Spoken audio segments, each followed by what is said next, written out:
You walk out onto the back porch, a plastic bucket swinging against your leg, a handful of mixed seeds catching the morning light. To you, it is a quiet ritual of kindness, just a gentle offering to the shivering creatures braving the frost. You reach the cedar post, unscrew the lid, and cascade a fresh waterfall of high-calorie gold into the basin. A flurry of wings erupts into the maple branches overhead. You step back, smiling, feeling like a benevolent steward of nature, a quiet protector of the wild. But right now, sitting 6 feet away on a high branch, a tiny feathered brain is looking down at you with a chillingly calculated appraisal. That bird isn't thinking about your kindness. It isn't feeling gratitude. It is measuring your approach speed, evaluating your predictable schedule, and figuring out exactly how much energy it will take to manipulate your routine. Because in the hidden architecture of the backyard, you are not a compassionate caretaker. You are a clumsy, domesticated vending machine. And the moment you realize how they actually perceive you, your entire relationship with your backyard will change forever. Curiosity expansion. Most people spend their entire lives looking at backyard wildlife through a lens of sentimental anthropomorphism. We project our own human emotions of gratitude and friendship onto creatures that possess ancient, hyper-specialized survival instincts. When a titmouse flits down to a feeder right after you fill it, conventional wisdom tells you they trust you, that they recognize a safe haven you've thoughtfully constructed. But modern neuroscience and behavioral ecology reveal a reality that is far more calculated and honestly a lot stranger. Wild birds do not experience your backyard as a peaceful sanctuary. They experience it as a high-stakes economic chessboard where every single human movement is cataloged, analyzed, and categorized. When you walk toward that feeder, your footsteps aren't heard as a welcome greeting. They are interpreted as the seismic rumble of a terrestrial apex predator shifting its weight. They track your door opening, the exact pitch of the screen door creaking, the cadence of your stride, and even the color of the jacket you wear on Tuesdays compared to Thursdays. And the seeds you pour out, they aren't viewed as a gift. They are viewed as an exploitable resource anomaly, a glitch in the natural landscape that can be strategically dominated, hoarded, and weaponized against rival flocks. Most people don't realize that when you step back inside and close the blinds, believing you've left them to peacefully feast, you've actually just triggered an intense, mafia-style territorial war right outside your window. The birds aren't singing songs of joy. They are broadcasting tactical coordinates, issuing evacuation orders, and running a sophisticated surveillance network that treats your entire property as their personal feeding territory, with you functioning merely as their automated, two-legged food slave. Emotional promise. This isn't just an interesting biological quirk. It is a profound inversion of how we understand our place in the natural world. For anyone who has ever found solace in watching backyard birds, understanding their true psychological perspective strips away the comfortable illusion of stewardship. It replaces it with something much more fascinating, a glimpse into an alien intelligence living right alongside us. By the end of this journey, you will never look at a flock of chickadees, finches, or jays the same way again. You will see the subtle head tilts, the synchronized silences, and the frantic morning rushes not as cute animal behavior, but as the calculated maneuvers of sophisticated urban strategists who have successfully domesticated us. Soft CTA. Before we dive into the complex psychological architecture of the backyard canopy, if you enjoy pulling back the curtain on the hidden behaviors of the natural world, take a quick second to hit that subscribe button. It keeps our community growing and ensures you won't miss our next deep dive into the strange realities hiding right outside your window. Section 1. The Automated Vending Machine Paradigm. To understand how wild birds actually view you, we have to start by dismantling the concept of the bird lover. In the mind of a wild passerine, there is no category for charity. Nature doesn't do charity. It does energy economics. Every hour of daylight is a frantic calculation of caloric intake versus caloric expenditure. Find a seed, avoid a hawk, maintain body temperature, survive the night. It's a razor-thin margin of existence where a single miscalculation means death. When you introduce a backyard feeder into this equation, you fundamentally alter the local ecosystem's currency. But you don't become a friend to the birds. You become a predictable environmental anomaly. Imagine walking into a concrete room where a wall occasionally dispenses warm, calorie-dense pellets whenever a large, hairless ape walks across the floor and rattles a plastic cylinder. Do you feel emotional affection for the vending machine? Do you write poetry about the metal box in the corner? Of course not. You study its patterns. You learn that if you press a certain button at a certain time, food appears. Wild birds do this with chilling precision. Ornithologists, tracking tagged chickadees and nuthatches, have discovered that these animals possess internal biological clocks accurate to within minutes. They don't wait around your yard all day hoping you might show up. Instead, they operate on strict logistical schedules. A dominant male downy woodpecker will patrol a boundary 200 yards away, monitoring the sun's angle, and time his arrival at your cedar post to coincide almost down to the minute with your usual morning coffee break. The sound of your kitchen window sliding open, the specific metallic click of the latch, the crunch of gravel under your booties are audio cues that feed straight into their procedural memory. They know your habits better than your coworkers do. They know that when you wear the heavy blue coat, you tend to stay outside longer, filling multiple stations, whereas when you wear the thin gray hoodie, you dump the seed and retreat immediately inside. They map your behavioral quirks not out of affection, but out of strategic necessity. You are a predictable, automated weather and food event, a reliable fixture of their landscape to be exploited with maximum efficiency and minimum risk. Section 2. The acoustic surveillance network and broadcast gossip.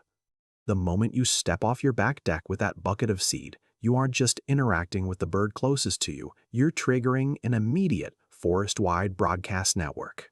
To appreciate the scale of this, you have to listen past the generic background noise of the trees and understand the complex linguistic structure of avian alarm systems. Small songbirds like titmice, chickadees, and nuthatches are the master eavesdroppers and gossip broadcasters of the suburban canopy. Their vocalizations are not formless bursts of happiness.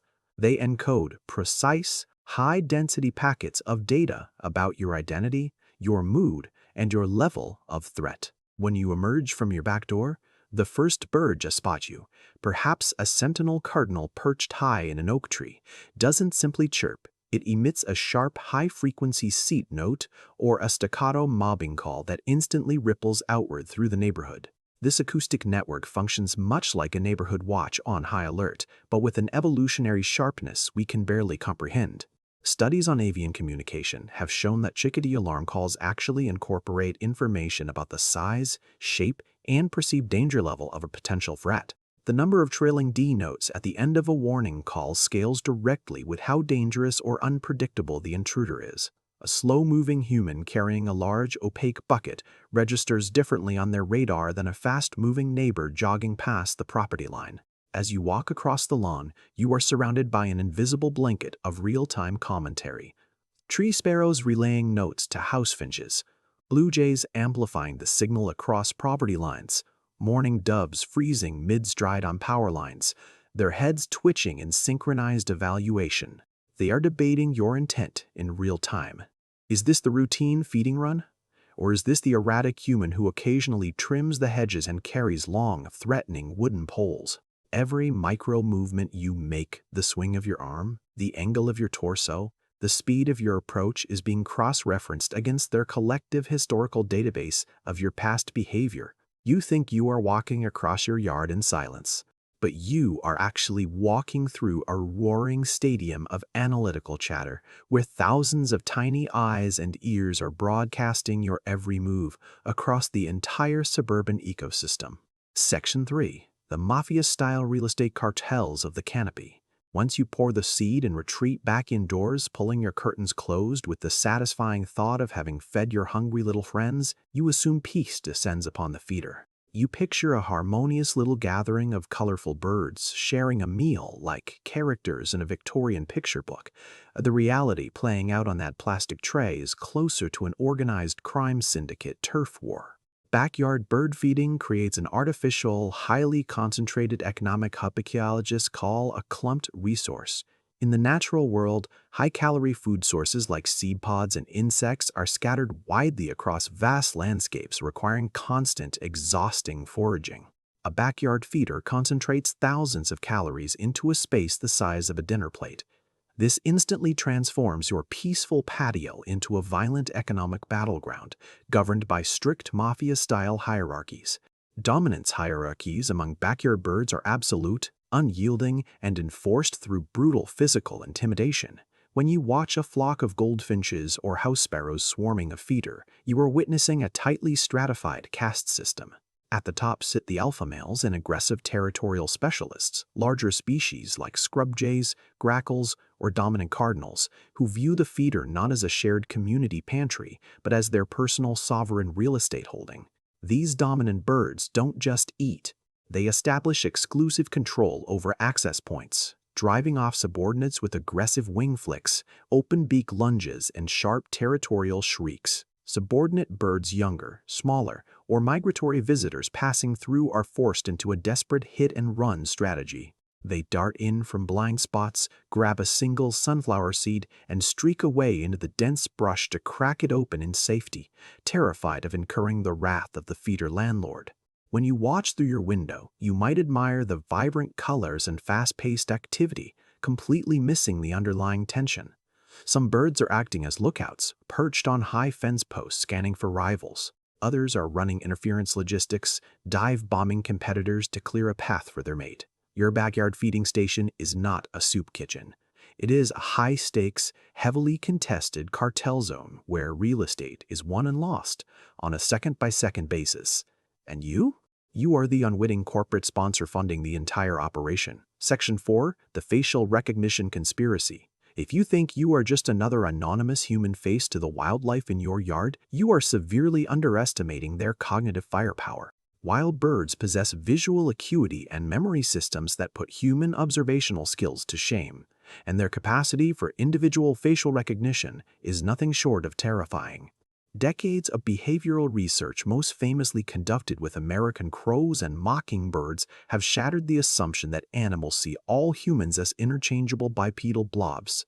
Birds don't just recognize humans, they recognize you specifically. They map facial structures, hair color, gait patterns, and even subtle asymmetries in how different people walk across a lawn.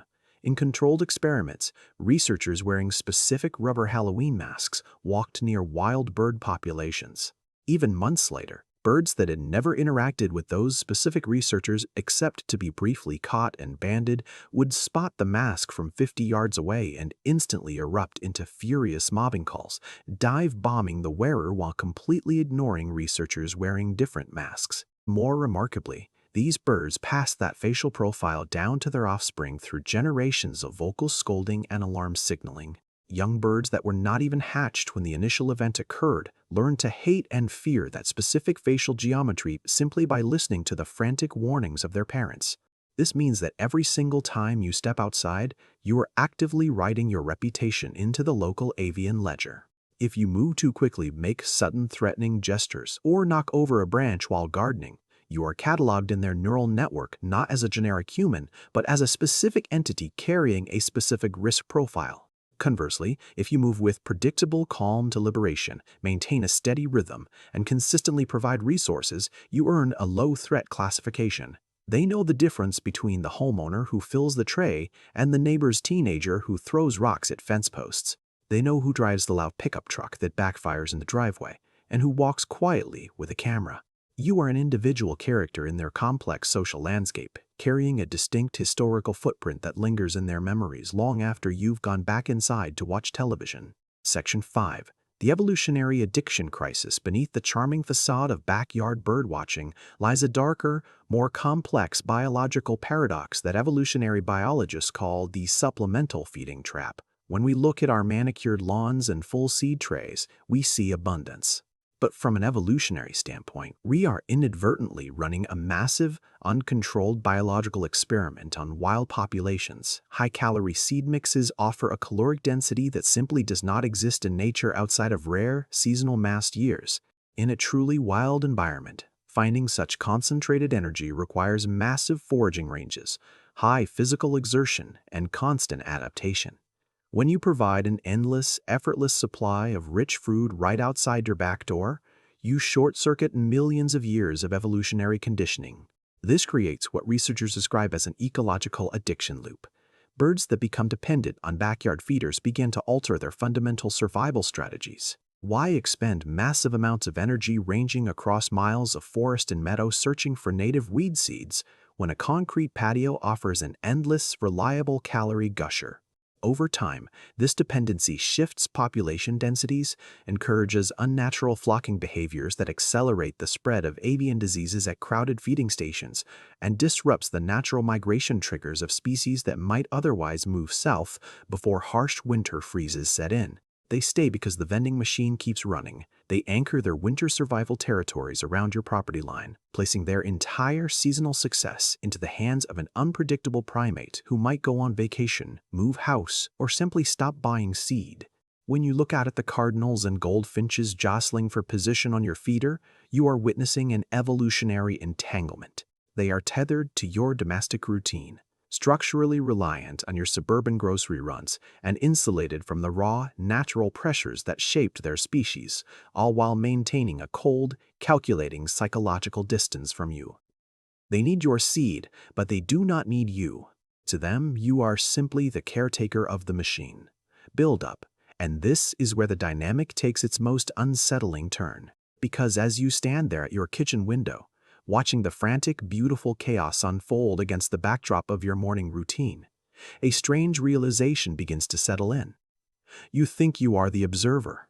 You think you are the one standing safely on the inside of the glass, looking out at the simple, instinctive lives of dumb animals flitting through the branches.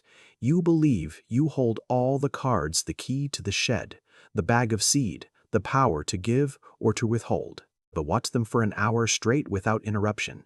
Watch how the entire ecosystem of your yard reorganizes itself around your schedule. Watch how the sentinel birds in the maples track your shadow moving across the blinds before you even touch the door handle. Watch the cold, calculating precision in their black, unblinking eyes as they assess your approach. The boundary between inside and outside begins to blur. You realize you aren't just a spectator watching nature. You are an active, domesticated component of their environment. You have been integrated into their food web economics, cataloged in their facial recognition archives, and mapped into their daily patrol routes. Final climax. You are not the master of the backyard. You are their domesticated giant. Think about that for a moment.